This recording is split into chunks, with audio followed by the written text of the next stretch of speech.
Well, hey, thank you everybody for being here for our first panel discussion at Spelcafé. Does everybody who wants to hear me? No, you don't hear me. You have to be louder. I have to be louder? Yes. Like that? No. Is it better? Yeah. Yes? Okay. So I was saying, welcome everybody. Today we're welcoming 4 guests with which we're going to discuss what it means to be a board game designer and what one can expect when starting on that journey. So I'm Ambre. I am the co-founder of Spelcafé, together with Elsa, who is there walking on the back and who is serving you food today. Hey! Spelcafé is the first board game cafe in Malmö, and we're soon to move to a new venue, Malmö Center, and we will be open full time with food, drinks, games, and events like this one. So right now we're cooking at Ambre Andrm, so thank you to them to host us today. Yeah, I will moderate this panel. It's the first, so it'll be nice to meet. So let's just start now with introducing our very first guest, Jason Lentz. He's also the one who came up with the idea for this panel, so thank you.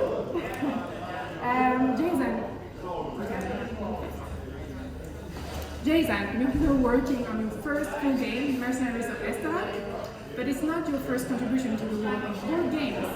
Tell us more about where it all comes from and about where you stand in this journey. Sure, yeah. Everyone can hear me okay? Yep. Excellent, yeah. So Mercenaries of Esteban is going to be my first full published game. I actually contributed to another friend's game with making a single player mode for his game. And that's being delivered, in the process of being delivered right now. I think I just filled in my shipping details for that. But prior to board games, I've had a long career in making video games. And, so I've somewhat recently, like in the last, I guess, 7 years recently, I've started getting into board game development. And I'm excited to have my first published title coming out later this year. Ooh, thank you. Our second guest is not at his first board game trial, far from it.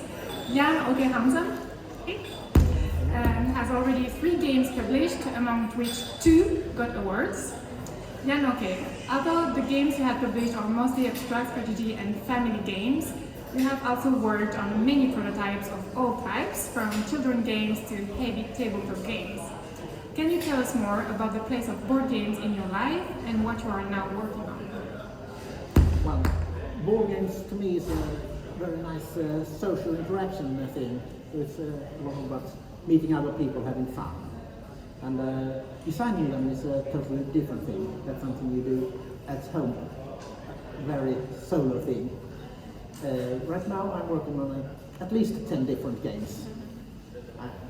I'm doing this as a hobby, so I have no real intention of getting published, even if it's nice to be published. But right now I'm having 2 games I'm showing off today. I have several others with me, depending on the audience, whatever you want to play, we can discuss, see if I have something like that. The first game is a kangaroo racing game for family style.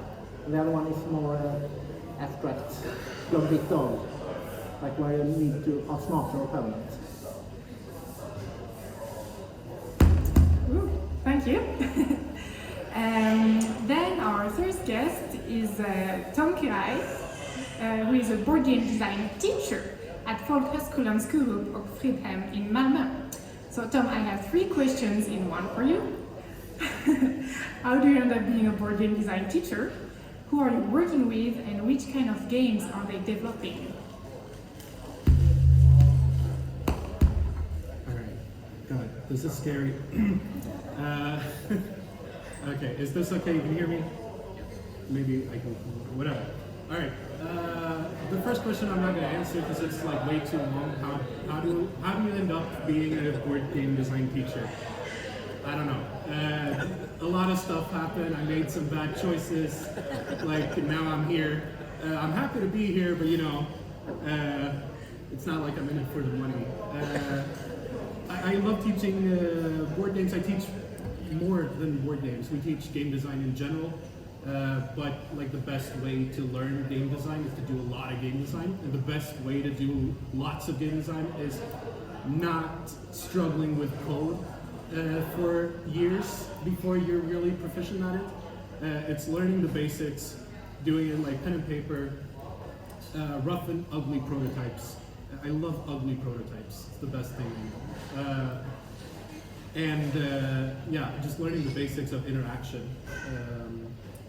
So the people I teach are mostly young people, and people interested in like finding out if game design is something for them, basically. And the kinds of games, yeah, like I said, we're a generalist program, so people make board games, they make physical games, social games, card games, and also digital games. So it's kind of hard to summarize. Maybe I can get into specifics later, but I think that'll do for an introduction. Thank you. And last but not least, Henrik Larsson, there, has been creating board games since 2013 and is about to publish his third game. So Henrik, what brought you to board game designing and what have you been working on since you started creating board games? Cool. I remember we had a class in school. I went to study 3D art, and we had a board game development class, and it was a lot of fun. And then I didn't consider board games as a thing for like 5 years until I started playing them with friends. And I remembered fondly of this class, like, oh, it was fun. You can make a game in, you know, a day or a week or something, compared to video games where you spend years on a game. So it was a quick way to prototype and test game ideas. And then, yeah, at the same time, I fell in love with the hobby. I knew I wanted to create board games as well, because I always get ideas and then they have to go somewhere.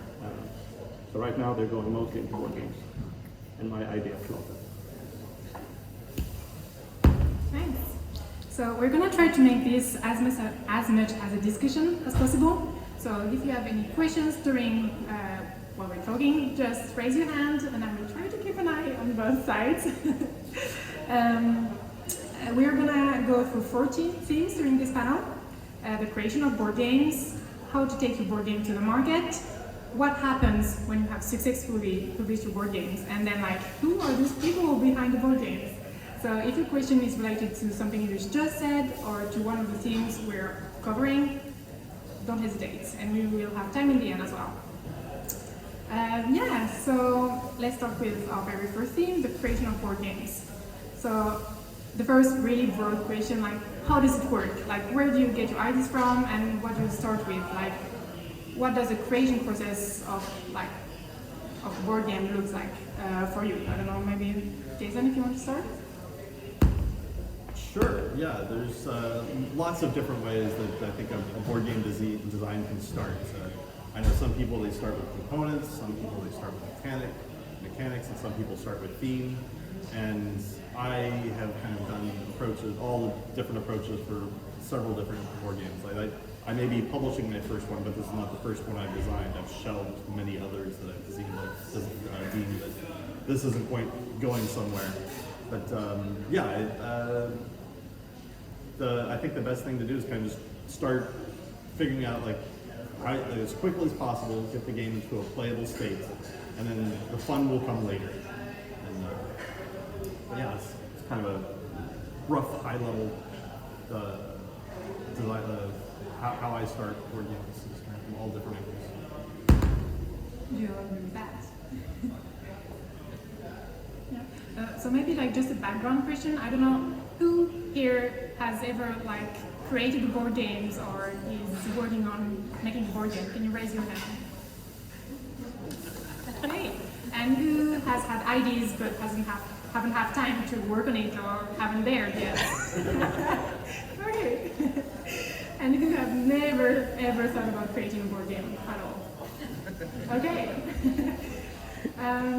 So we know who we're talking about too. And do you all have like an idea of the different components of a board game? Like because Jason has been talking about components, mechanics, theme. ring a bell for everybody? Hands up.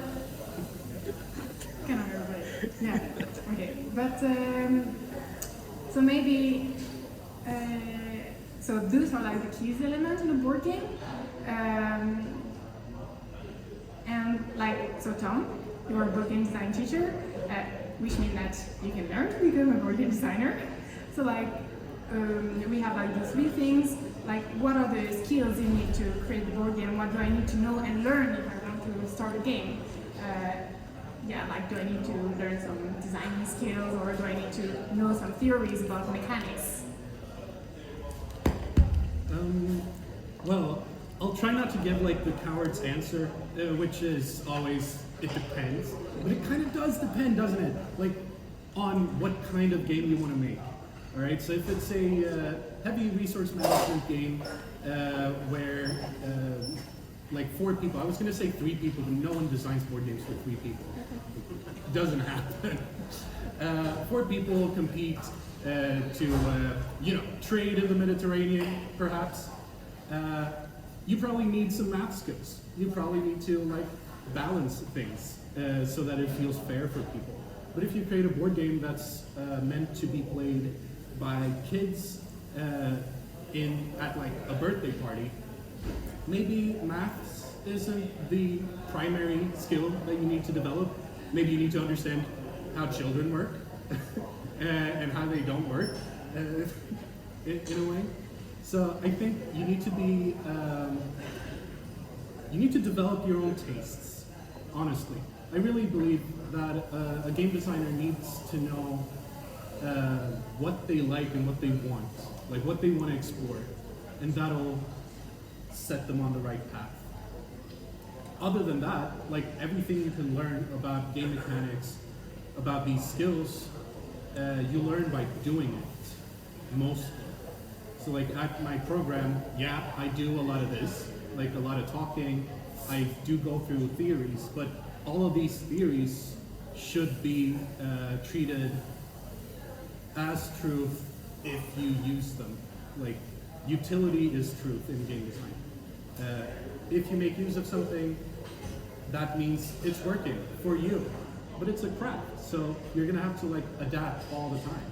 And one skill that you apply in one game or in one playtest or one prototype is not necessarily going to give you the same results in a different game in a different situation. Okay, so basically like you see it and you just try and then you see how it goes. I mean, yeah, I don't know if you need to switch up. This is confusing, but yeah, you have to be willing to try and you have to be willing to fail. Like, this is going to come up again and again. Every game designer has like a bunch of unfinished projects, and a bunch is like saying it in a nice way, just like hundreds of ideas, unexplored territory, and you have to be okay with coming up with something, trying it, and maybe having it not work, or having it be a complete disaster, maybe even hurting someone's feelings. Sometimes you try to do something wild and creative and someone's just like, yeah, you're insane in a way that I didn't know. And you have to be willing to like try things and fail and keep going and listen to players. Like, you have to be interested in what players want and like and do. Way more than you have to like actually playing games. So, sorry, I see a lot of reaction there. Okay, you're laughing. Is it something that rings a bell? And like, I don't know, how many games have you tried to create? How many games have you thrown away? And how many games actually made it to like a... Well,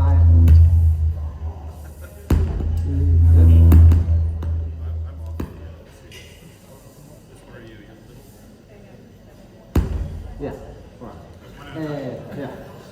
Well, I know I have had at least 100 different prototypes, physical prototypes, and probably at least twice that as ideas. I'm just written in a Word document.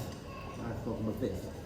So you have to do a lot of things before you get to the thing that's you feel this could be something. And yeah, well, I'm working on lots of games at the same time, and I skip between them. You shelve it for a while, you take it back again, because you get a new inspiration. And as they've said, the sooner you fail, the quicker you will find something fun in it. That's an important thing. Just do it. Yeah, so maybe we're gonna go to maybe our second part, or Henry, do you have something more to say? Yeah? Yeah, I mean, I agree with what everyone is saying. You have to do a lot of game ideas to find the ones that work. So whenever you have an idea, just write it down. Write it down somewhere, save it, store it for later. If you find that you can't stop writing your idea down, then that might be a good idea. Like, keep going with that one and see where it takes you. Anything can trigger a good game idea. Like, I've waken up in the middle of the night and written down the idea. It happens. I've called people at 2:30 a.m. to tell them about my game idea. He knows.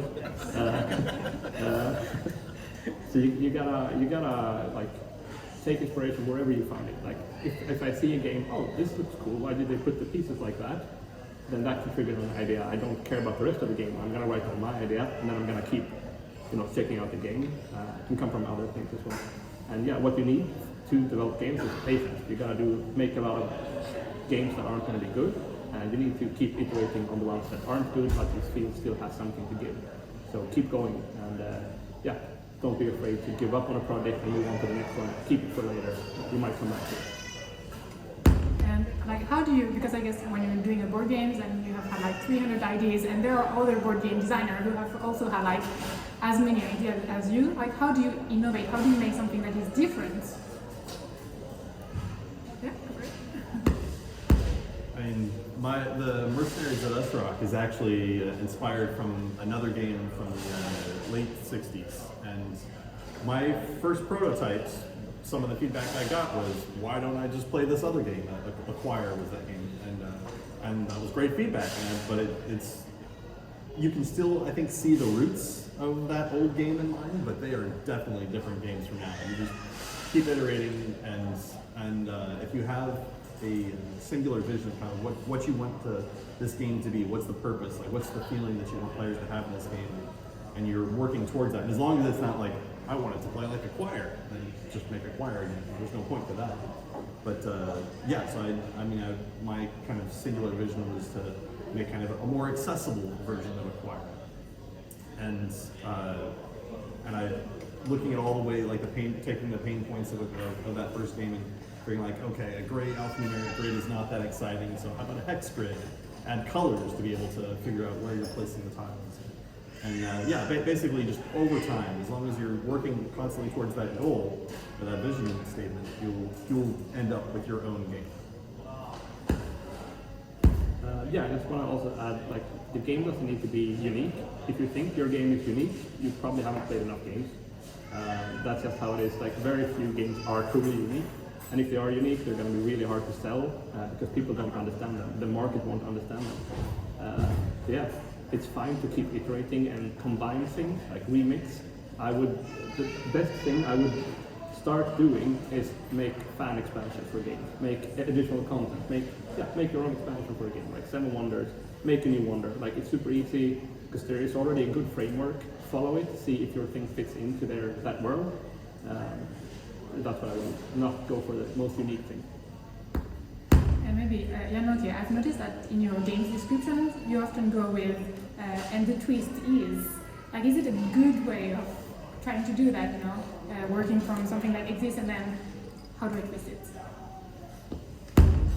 That's the way I do things.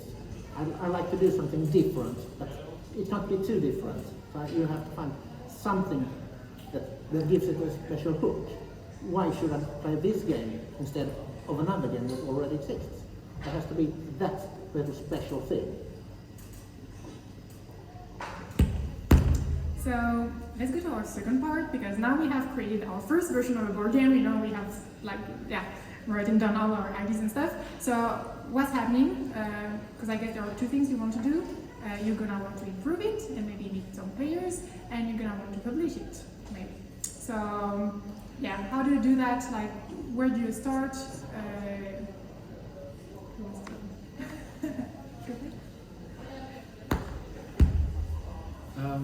Well, I'm not great at the whole getting it to market part, so maybe I'll talk more now and listen later.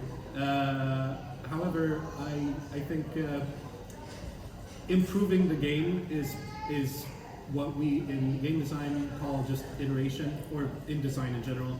And iterating on something is just going in a cycle of development where you have ideas, you make a prototype to test those ideas, basically ask a question, like, is this part of the design doable? Is it fun? Is it, like, does it last long enough? Like, you can come up with a lot of questions for your game.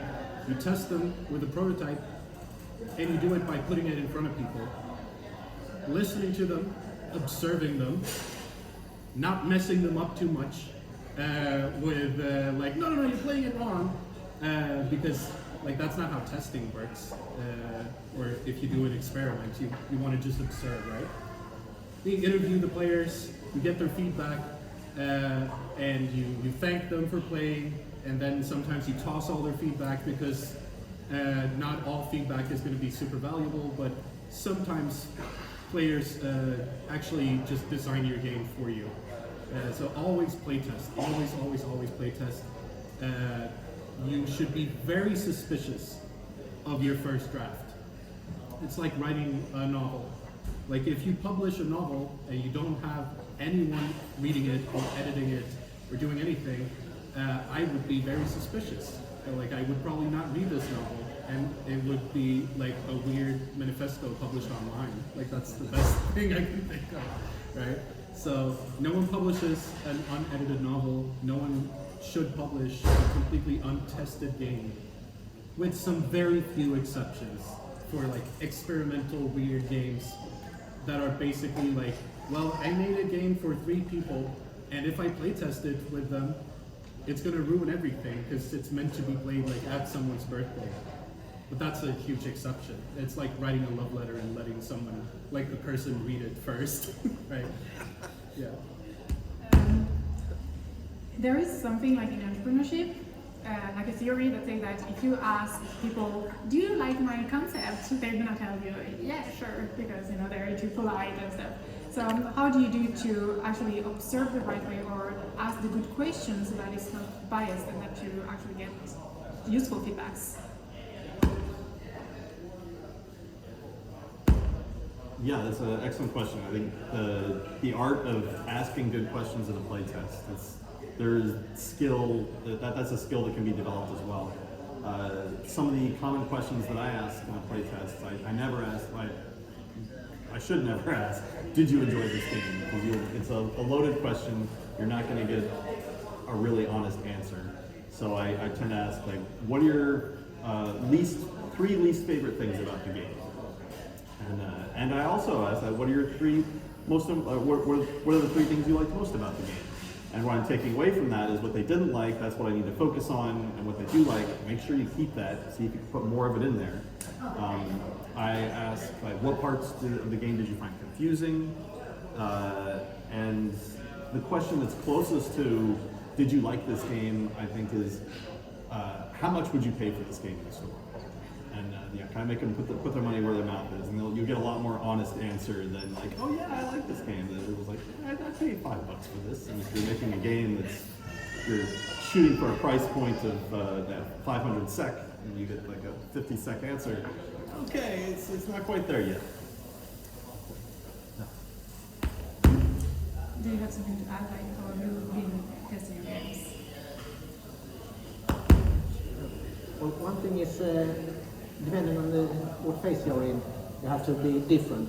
One good thing is to do not participate, just observe. You can see where do the players enjoy it the most, in what phase do they do it, so you can see it. Try to stay out of it. And also, it's quite good to play test with a purpose. I'm testing this specific thing. Right now I want to find out if this is an improvement or not. Well, that's a couple of things to consider. like when you're saying this specific thing, you mean like I've changed this rule and do they like this rule? Yeah. Okay. There's Oh, some answer. other- Follow up to add to that is that I wouldn't specifically ask like how did you like this rule change, but ask questions kind of around that. Like if you're adjusted the length of the game, you could say how long do you think this game felt, and or yeah, I mean that's one way to kind of figure out if your game is taking too long. So if your game is a 20-minute game and they say yeah it took about an hour, that's not a good sign. But That was quick.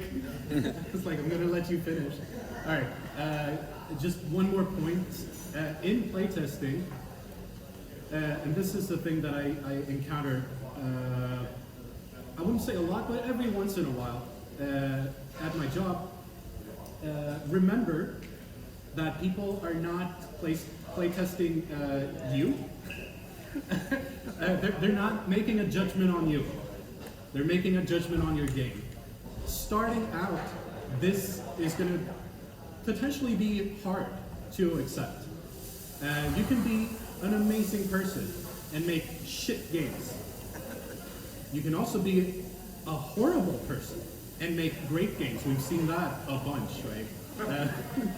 And I'm mostly looking at the digital games, so to speak, but right.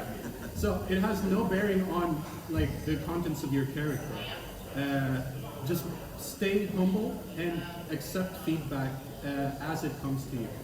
As long as like people are actually not making personal remarks or attacks. Like you're stupid for making this game. Like that's not okay. You should find other people to playtest with.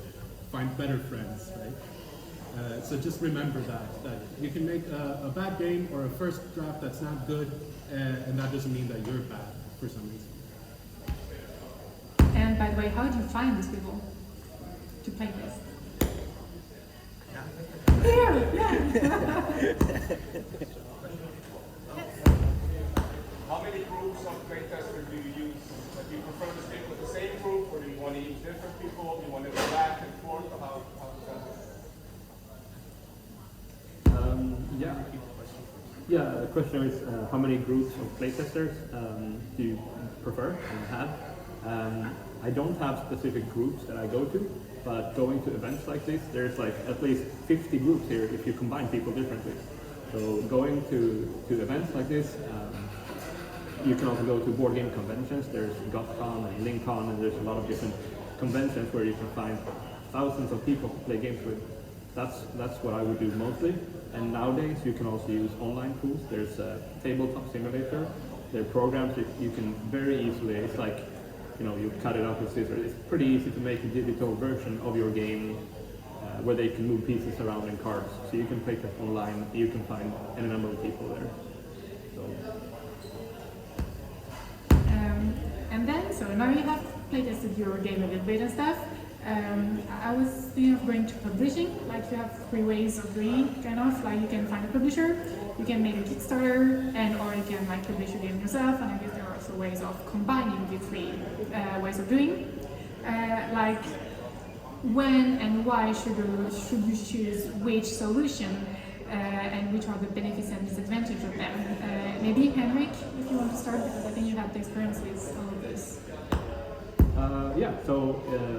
You want to go to Kickstarter if you want to be a publisher and not a game designer. Then you should go to Kickstarter, because you're going to do a lot of work that is not game design.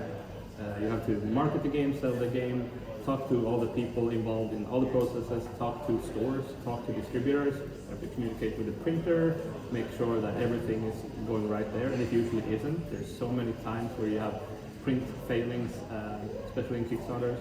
It's a lot of work to go the Kickstarter route. It might seem very lucrative because, I'm going to get all the proceeds. Well, it's not going to be like that.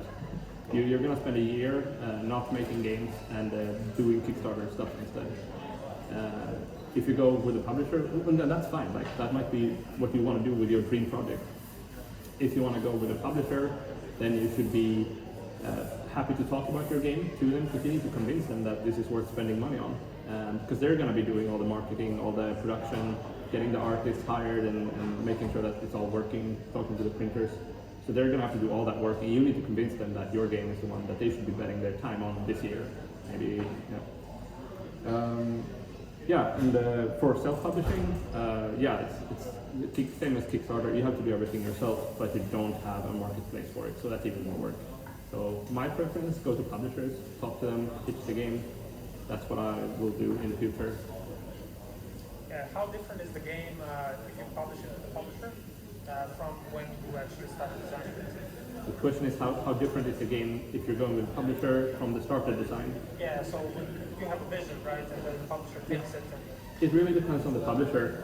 Some publishers are really hands-on. They want to go in and iterate on your design. It's called development, game development. So they have people hired to polish your game. Oh, this thing isn't smooth out. It needs some more iterations. Other publishers don't do that at all. The last one I'm working with right now, they're not doing anything. They find an artist for the thing, and they're gonna polish the rulebook. But I have to do all the playtesting myself. So when you're talking to a publisher, if you're pitching, it's good to ask these questions, like what's their approach, because they can be very different. I can speak a little bit to that with my game. When I was pitching to various publishers, since it's my first game, it's kind of still my baby, and I wanted to have a little bit more creative control over it, which I know is a bit of a stretch for a first-time developer. But I mentioned this to the publishers I was pitching with, and I remember there was one, the publisher I ended up signing with, they're a mid-sized publisher, and they said, yeah, we can work with that. They usually don't do that. They explain that sometimes designers, they just kind of take their initial upfront fee and then they just wait until the game comes out and they get their royalty checks. But I said, yeah, we can work with you on that.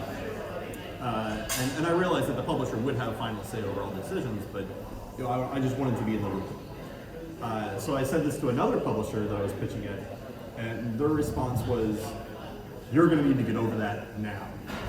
It's like, what's your wrong? That's cold. But yeah, different publishers will have different approaches to how involved you can be. And usually the bigger publishers are going to be doing more control over everything. And the smaller publishers, you can be more involved with them as you go. And like, I don't know if you want to add something. There's one thing more with matter. If you try to find a publisher and you don't find one for the game, starting to self-publish on your Kickstarter, you have to consider, why don't the publisher want to do this? Is the game maybe not attractive enough for the market? Is there not a real market for it? So don't throw away money without considering that kind of things.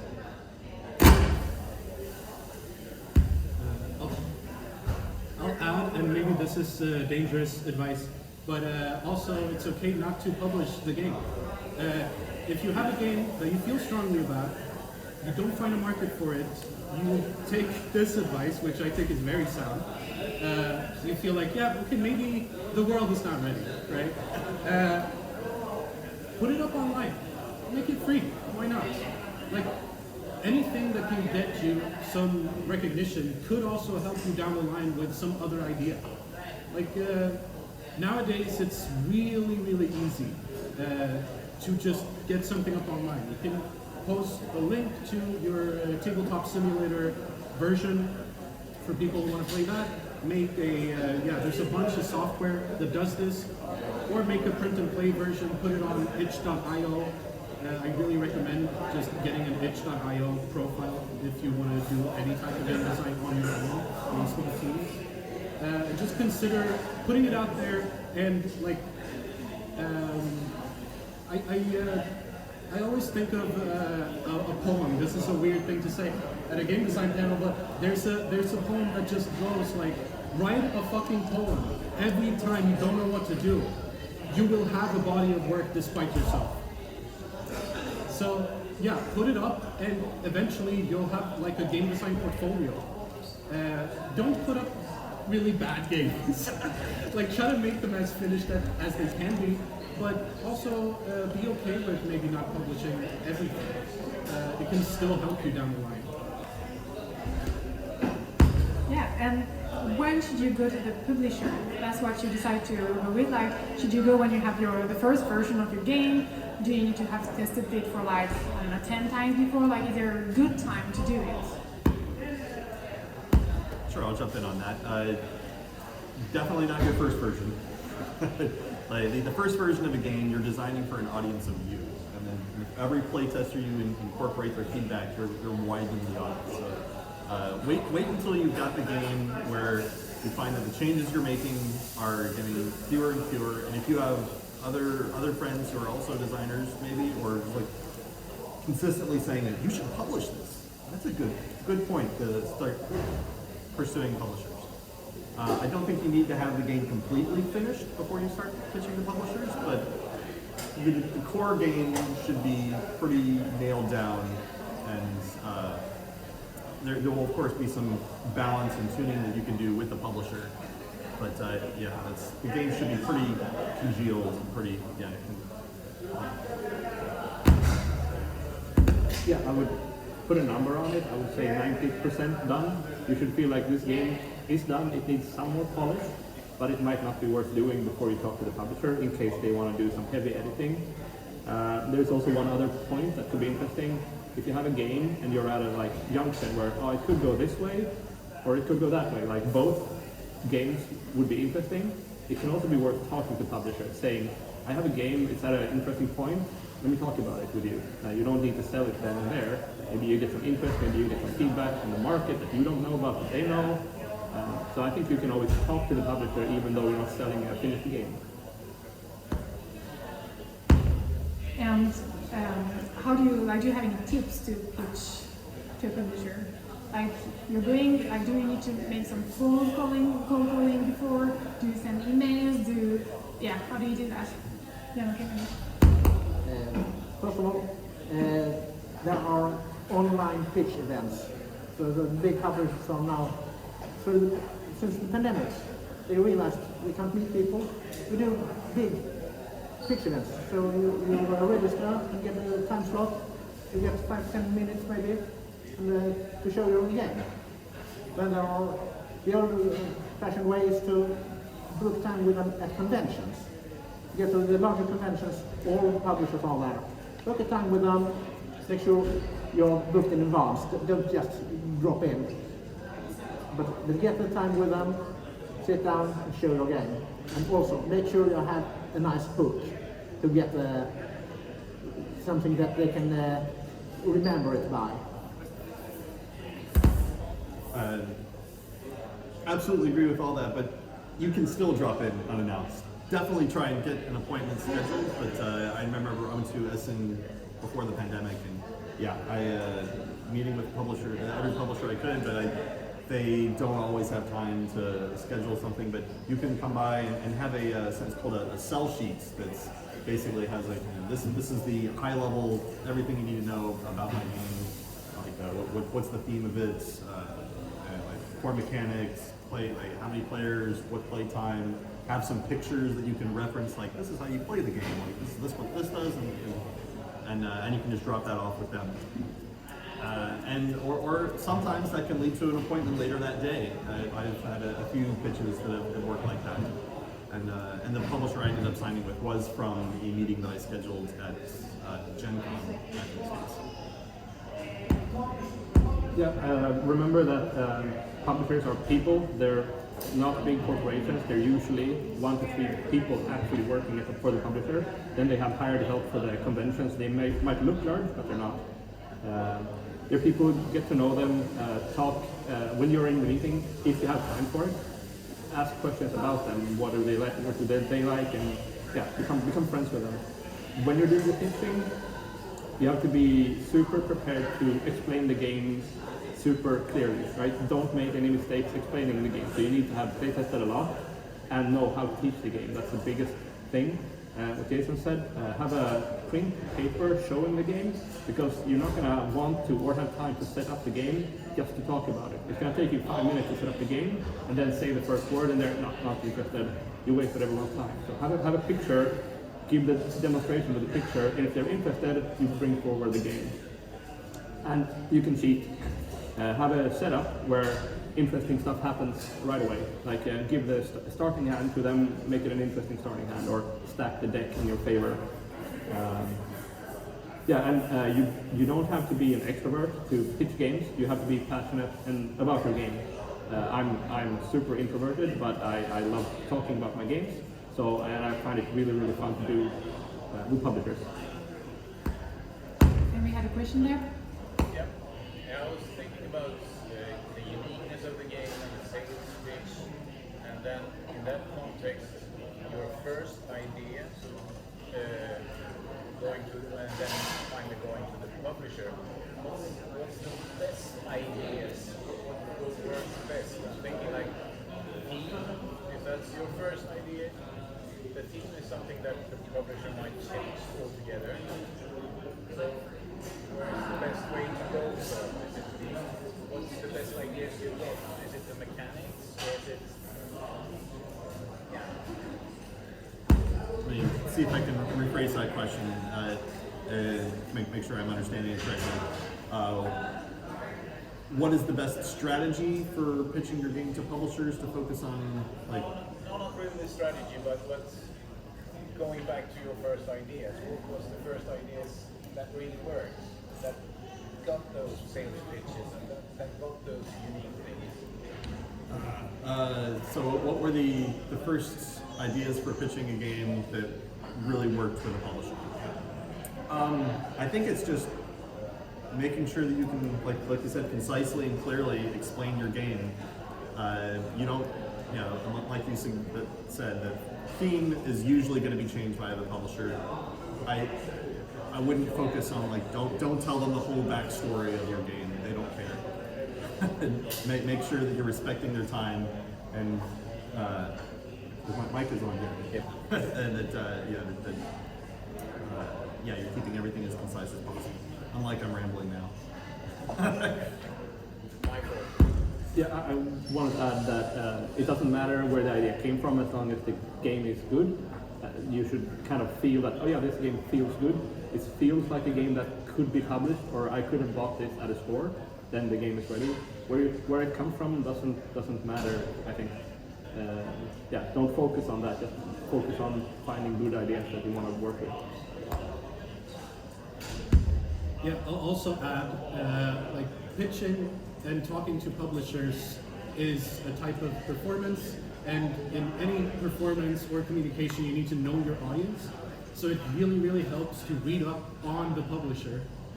There's no sense in pitching your super heavy strategy war game to a publisher that's mainly looking for, or that mainly publishes kids games. Or family games, or games you can play outdoors, but has a board game component.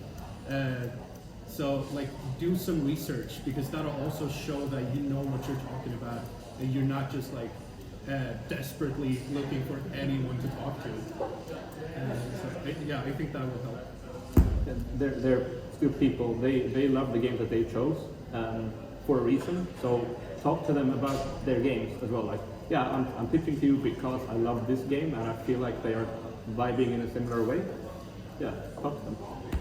Yeah, and earlier you also talked about your game meeting the market. Are there some trends or things that publishers, or maybe if you choose to go with a Kickstarter, I don't know if maybe it's different audiences that are trending now, if I can say. Things you can rely on to know that, maybe this game's gonna work. Okay, maybe. There are always trends in this. Right now, roll and write games are very hot. But for how long? If you start developing a game now, you might be too late. A few years back, it was escape room games, and for that, miniature games, more packs, 10-card games. So you have to be, if you want to create a game for a specific trend, you have to be very early in it. You can't wait until that, because it takes a couple of years for you to get the game to the market. So just don't look what's the hotness right now, but anticipate what's going to be it in 2-3 years. I would add to that to just ignore the fads. Make what you like, and it's going to take you a long time. Fads will go, and they'll come back. Save it. Now these games are popular, let's bring it back out again. Start pitching that when those types of games are really hot. How much time are we talking about? Yeah, time to make a game. It can be from, let's say, a couple of months, because you will need testing. If you're lucky and have a really good first design, like some people I know, Victor, you can get a game design done in half a year, I would say. Some games, they take 2 to 3 years, and you should expect the publisher to need 1 to 3 years to finish the game as well, depending on their queue of lined up projects. I've signed with the publisher and they said, yeah, in 4 years, we're likely going to look at this more. They bailed out, but I got my advance money, I kept it, it's fine, I still have the game. Yeah, it happens. Follow up on that, the game that I brought, my first recorded playtest was in 2017, and I think it's going to launch it's planned to launch on Kickstarter later this year. I've also had friends where they had the game the night before going to a convention, and they made the game that night, and it was pretty much polished and ready to go. But they ended up not signing with a publisher and just releasing it on Game Crafters, so you can buy a one-off copy, and that's a fine thing to do. He's made several other games since then too. And I would think maybe 𝑑𝑒𝑒𝑠, like you said that you made a lot of games and stuff, and some got edited and some not. Do you know why? Do you know why some games, is it just actually the games that didn't really, they were less good than the other, or is it something else, something that didn't match with the market because you didn't find the right publisher, either a reason? I really never know what works and what doesn't until I'm sitting there with the game. When enough people say this is fun, then I know it works. But I have a game that I showed to people at a convention, sitting something like this. There were people saying, I would like to buy this. But I knew this isn't good enough. This isn't ready. This doesn't work. You like to play it a couple of times, then you will skip it. Because I felt this isn't ready. Maybe it will be ready in a couple of years. I'm still working on it, but I'm not satisfied it will have a market. But you never know until you're sitting there. There is no magic formula. And maybe one quick question about Kickstarters.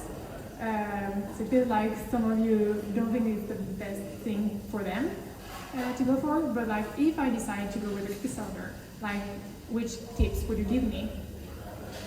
Do you have any? Fridhem? I had launched my own Kickstarter before, not for board games, but for other projects, and I've done a lot of research on what makes a successful Kickstarter, and I think probably the top 3 important things are make sure you have an audience before you go to Kickstarter. Find that audience before you launch, and that can take a long time. It took me years to build up an audience before I was ready to launch my Kickstarter. And I think that you should know whether or not your Kickstarter is going to succeed before you hit the launch button on your Kickstarter, just by the following you bring to it. I've heard some people dissenting, although I think they're biased because that's usually ad agencies that specialize in promoting Kickstarters. Oh, you don't need the audience, you can just hire us, and then but that is kind of the other solution is money. But I would think if you're doing a Kickstarter to launch your game, part of that is because you don't have the money to launch it. So that's my one essential key for starting a Kickstarter is have your audience. Henrik, I don't know if you want to add something? There's a really good blog, 𝑐𝑟𝑒𝑒𝑒's blog. Read it. He has written for 10 years about Kickstarters and everything. Read all his articles, especially the Kickstarter ones. And there's a magic number. You have to, once you know how much your game is going to cost, so you're going to need to, what are the components, how big is the box going to be, you talk to the printers, you figure out how much will this game cost to make. So let's say you're going to make 10,000 copies, each copy will be 10 euros, then you need to sell your game for 50 euros. If your game is not worth 50 euros, then you can't sell it, you can't make it, you got to make it cheaper, you got to find a way to find that. I think the 500% is because, the 500% is if you're going to sell it in a store in the end. because the store is going to want their cut, the distributor is going to want their cut, and the shipping people are going to want their cut, all of them, and the printer is going to want their cut, and you, the designer, or you, the publisher, will want your cut, and the designer, if you or someone else, a friend, they're going to want their cut. So there's a lot of cuts. So 500% from the actual print cost to the retail cost. I have a follow-up. Yeah, so when you do a Kickstarter campaign, also when you go to a publisher, a lot of the publishers use Kickstarter. And on Kickstarter you have these stretch goals where you can say, okay, if you pay this, you get this, but if you pay this amount, you get more and more. Is that something you would build into your design when doing the design work, that you might have stretch goals in the future? Or is it something you leave for the publishing part of the life cycle? Yeah, so the question is if you should consider stretch goals even while you're designing the game. I don't think you should, but it's fine if you do. So depending on the game, it might lend itself better to that type of thing. So if you have a game where you have a lot of characters, then adding more characters is probably an easy thing to do. If you have a game where you have a few characters, then making a new one would be a big thing for the game, so it's not a good stretch goal. You probably want to have more content than the game can handle, because you want to cut off the edges of it anyway. You might need that flexibility. So I don't design with that in mind, but I design with replay value in mind for myself. That's one of my pet peeves. I always want the game to be fun and new to explore every time. So yeah, having games like that are good for Kickstarter. But don't do Kickstarter exclusives. I hate that. So now, congratulations, you've published your game, either you found a publisher or you've like succeeded with Kickstarter and stuff. What's happening then? Like, what is left to do? How much work? Like, do you need to involve in the marketing, in selling your games? Like, yeah, what does the life of a finished designer look like? Is that okay? Well, there are always the fact that once it's getting published, you have done 10% of all the work needed. Then the question is, what of the remaining work is done by the designer and by the publisher? Because marketing is what I consider the most difficult part of this. You have to get it out to the people, you have to do all the logistics. I don't self-publish, I don't do Kickstarter because I don't want to do those. But of course, you never stop marketing your game even after it's published. Wherever you are, you talk about the game, you show the game to people. Instead of using prototype, you just use a published copy instead. You never stop promoting your game. Yeah, again, it's different based on the different publishers. Your involvement in the rest of the process, marketing, you're probably going to be going to conventions where they are and explaining the game to people so they can play with the designer or sign copies. That's probably going to be a thing that they would like you to do. So going to SM, and all the things to do that. Yeah, it really depends on the publisher you go with, and if you're doing it yourself, there's a million things more to do. So you got to be taking on those job titles. It's like 10 other different types of jobs that you have to do if you're doing it. So now we're going to go to our last part, because I have my most tricky question. Can you make a living out of it? Do you make money? No. That was a short answer. Some people can, not me. I do this for the hobby, but there are people who are living on it. But the most of the people who live on board games are not the designers. They do other things as well. But of course, there are some people. You either need a really great hit, like Richard Garfield, Moon, or you need to have published maybe 20 new games every year. And that's for those who are employed by publishing companies. Yeah, I have a friend in the Bay Area that he quit his day job to do board games full time, and he started up his own development house. So it's a development house. It's basically a board game designer, but he works for a publisher to help take other designers' games to bring that last 10% of the way to make it a fully marketable product.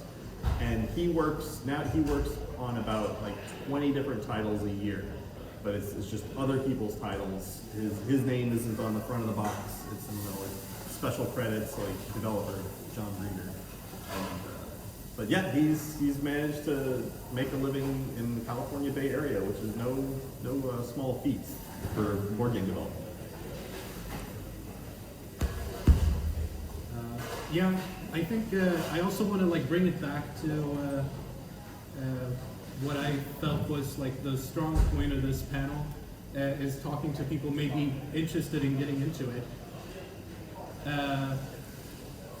Remember that just because you're maybe not making a lot of money off your game design doesn't make you less of a game designer. It's okay. It is hard to make a living just off of board games. It always was. But that doesn't mean that you have to stop designing games. Most people don't get into game design for the money. If they do, they've misread the situation, and I question like their judgment when it comes to everything, especially designing games with like systems and stuff. So like game design, it's probably best that you start off from a point of wanting to try it, wanting to see if it's something for you, just making a lot of games, and then, yeah, if you have a hit, if you really believe in something, if people keep telling you, hey, can you bring out that game you made like 2 years ago? Because that happens, right? Can you bring out this game, and we want to play it again, and this just keeps like consistently happening. Maybe you should bring that to market. But I think just like get into it with the knowledge that almost no one that does this like a lot actually has that as their primary source of income. Very few people have that. There are a few, but maybe you shouldn't aim for that. Like, yeah, don't quit your day job just yet. Yeah, if you want to work with board games, you might want to consider working for publishers because they work with board games. So a way in is to contact them, offer your services for playtesting. I do that a lot. I am in touch with several publishers. I playtest their games, I give them feedback. They're super happy about it. We have a good relationship. If I have a game to pitch, I know they will listen because we have a relationship. That's a good way to get in there, and maybe you could get hired as a developer eventually as well. If they see you bringing good feedback to their games all the time, they're probably going to want to be interested in you if they're going to hire a developer, and that's another form of design, but it's one that you can actually work with. Yeah, we have a question. Which publisher have you worked with? Me? Yeah. I've worked with Delicious Games. They do like Underwater Cities and a bunch of other cool games. Rio Grande Games a little bit. 𝑎𝑏𝑜𝑟𝑡 games in Norway. Christian Amundsen, the designer, amazing. Yeah, a bunch of them. It's good. It's fun. Yeah, I also have another. I just wanted for everyone's sake to know, like, what do you actually do? What do you actually do? During playtesting? Or? No. What do you do? Like, what's your day job? I'm a video game developer, designer, stuff. Make video games. Yeah, at Tarsier Studios. The publishers I've worked with are August Games and Bard Games, and I can't announce the publisher for the one I'm working on now, but hopefully that will be announced soon. But my day job is also in video game development, working at Massive Studios. Well, I work as a controller in my day job, so I'm all the way out of the game business otherwise. Yeah, and I do violent robberies. No, I teach game design. We already said that, so that's my day job. I'm lucky in that way. Okay, so that's actually 1, 2, 3. That's actually the end of this panel. Or do we have more questions from the audience? No? Okay. Well, actually, maybe have one last question then for each of you. Like, do you want to share one of your like biggest success or failure as a board game designer or as a teacher that you want to share with us as a like last word? I could share my biggest failure. You mentioned a game that you had came to you in the night. I also had my dream game. It literally came from a dream. I quickly wrote out all the rules that I could remember and filled in what I couldn't, and got into the table, and that was the fastest game idea that I've ever shelved. That was terrible. Yeah, dream games are usually not good games. I've had a lot of them, and they're like, why would this be good when I wake up in the morning? It happens. I think my the most interesting memory, I guess, would be I had a game I've been working on for a couple of years, and it's pretty good. And I managed to grab onto Thom in Essen, and I get to show him the game. I tell him like, I have a game that I think you would like, and he loves it. And he says, yeah, I want this for the Dice Tower Essentials line, which is like basically it's like a logo you put on a game, but it's also attached to a specific publisher. So they put me in touch with them, and we worked on the game for about a year before, unfortunately, they pull out, which is devastating, but I think the game still has potential. I'm gonna get back to it soon, I guess, whenever I'm ready for it. One of the biggest disappointments was I was making a game. I was trying it out. I took it home to some friends to test it. Total failure. I just said this doesn't work. There's no way you can make a game this way. So I just put it in the waste. But then 1 year later, someone had published it. I was too late anyway, so I would have been out there anyway. But yeah, someone can do it, just not me. Wait, the same game? Or the same idea-ish? Same idea, very close. They had come a lot further than me, but that way, the natural way it would have gone. Yeah, because that would, like, it's way creepier if it's the same idea, because then it's like, yeah, if you're a game designer, you should also, like, keep an eye on your trash. There may be, like, people in fedoras and trench coats, like, going through your trash for good ideas. I think maybe I'll skip this one, because most of my, like, successes and failures are way more to do with teaching than actual game design. Like, for me, a successful story has very little to do with game design. Like, I had a student announce at the end of the year that they were moving out from home. Like, that was like an insane success for me. I'm like, yeah, you've grown as a person. Like, you've had to confront stuff about yourself through game design. You've had to, like, humble yourself, and I think you're better for it. Like, that, to me, that's a success story, but it has less to do with game design. I just want to touch on a point about like watching your garbage. I think that was mostly said in jest. Is a lot. I think I see from a lot of first-time board game designers that they're very precious with their ideas, and the cold hard truth is nobody wants to make your game. Everybody wants to make their own game. So don't be secretive about your design. That's probably the worst thing, one of the worst things you can do for your game design. Like, get on that mountaintop and shout to the world. That's also the best way to protect your game design. I'll also add that like that sort of protective attitude towards ideas, first of all, misreads what an idea is. Like, an idea is worthless unless you make something out of it. Second, if you're that protective of your idea, your design will suffer from it, because you will not be, like, flexible enough to actually say, hey, this idea that I came up with and that I've kept, like, close to me, I've ended up smothering it because I didn't give it room to breathe or change or whatever. So yeah, ideas are really dime a dozen. Don't get too attached. You'll come up with new ideas. No game will be your last game unless you, like, just quit game design. There's no need for you to do that. So, like, don't invest too much in any single game idea. Yeah, that's one note as well. The game that you're making, give it some space to design itself.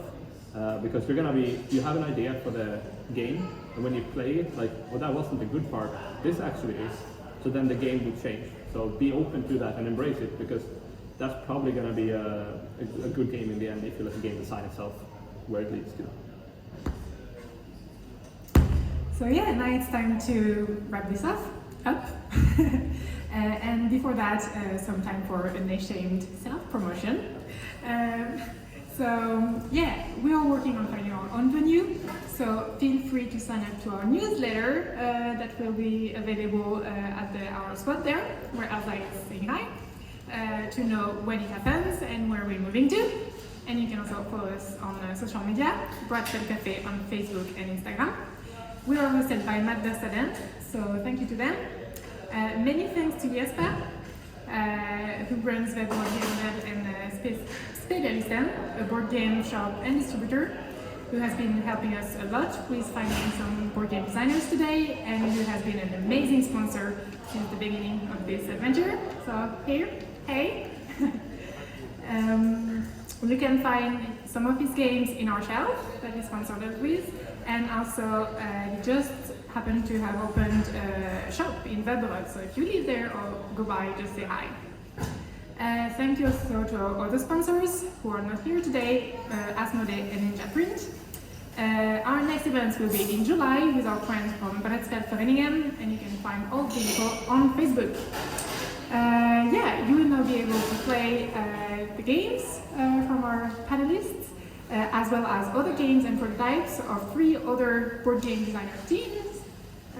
We have Mikael and Karina with Chopping Block, which is a dark comic card game where you play as honest working class citizens toiling with executing the local nobility in a tough economy. We have Chris with Graphs, which is a 2-player abstract game. Where is it? Here. Hey. Strategy game inspired by mathematics and where victory depends on synergy. And then we have Frederick. Here. With Syracuse, which is a historical 2-player game inspired by the 250 years long conflict between the city-states Syracuse and Carthage. So thank you to them, and thank you so much to our panelists, sorry, oh my god, who, yeah, if you want to have a last word and also do some self-promotion, that's now. Yeah, sure, I'll start. Yeah, I've got a couple of copies of Mercenaries of Esterok here. It's a fantasy-themed investment game. We're playing as different gods and investing in these different fantasy factions where you'll profit off of growing your strength, or cashing out at the end, or even have conflicts where you decide which side to back. Or you can back both, doesn't matter. You're going to profit either way. And yeah, it should be launching in Kickstarter later this year, but you can follow it on its Facebook page, which I can tell you about after give you a link after the... Cool. Yeah, I don't have anything here. I have one game coming out this year, hopefully. It's called 𝑦𝑜𝑘, the Winter Market. So hopefully that will come out soon. It's being published by WizKids, which is a pretty large publisher, but they're still also, yeah, they don't have a huge team, right? So I have to do a lot of the development myself for it. It's just been fun. But yeah, it's going to be out soon, I guess. I'll make it simple. Just come and try out some of my games. I have more than those on the table if you like to see something else. Play. Yeah, I'll just say applications are open. Go to �skapasspel.se or follow us on �skapasspel at Instagram. You can also check out our final exhibit where current students are going to show their work in the beginning of May, sometime at the beginning of May. We can finally meet again. Oh, sorry, it's the beginning of May right now. Yep. June. Thanks for that puzzled look. And I also I'm really sorry that we didn't have time to address. I know it was in the questions, but just talking about women in games, because this is a panel of dudes that look kind of alike. And I'll say in my program, I am actively looking to change the face of the game design, one student at a time. So if you know, especially any women who are like, oh, maybe I wanna try game design, maybe I don't know. Tell them go to �skapspel.se. I'm sure we can find a spot. Thank you so much.